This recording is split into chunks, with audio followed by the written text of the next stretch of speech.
আঠা মাখা কমপ্লিট, আর এটাকে এখন ঢেকে রেখে দেব।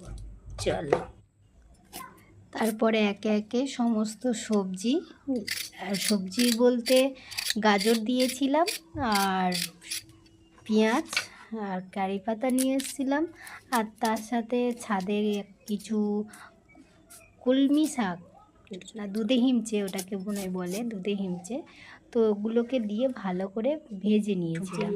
তো এগুলোকে দিয়ে ভাবলাম, আর এই আমি কিন্তু ফার্স্ট টাইম করছি, তো আমি নিজের মতন করে করেছি।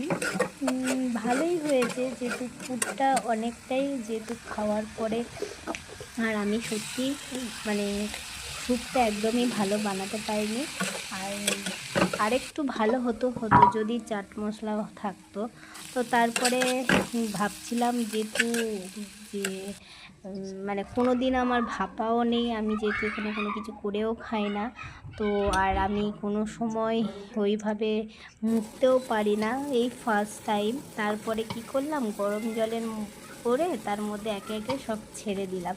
তো ভাবলাম এইভাবে করেও দেখা যাক, মানে অনেক আগে একবার দেখেছিলাম, অনেক এরকমই দেখিয়েছিল, তো আমার সেইভাবে আইডিয়া এসেছিল। তো যাই হোক, খুব সুন্দর হয়েছে। তোমাদের কেমন হয়েছে অবশ্যই কমেন্ট করো, আর তোমরাও যদি বাড়িতে বানিয়ে খেতে চাও অবশ্যই খেতে পারো। সত্যি বলতে এই প্রথমবার বানিয়েছি, পুরটা খুব সুন্দর হয়েছে, কারণ ওর মধ্যে অনেক কিছু দিয়েছিলাম, খুব সুন্দর হয়েছে। কিন্তু স্যুপটা চাট মশলা হলে ভালো হতো।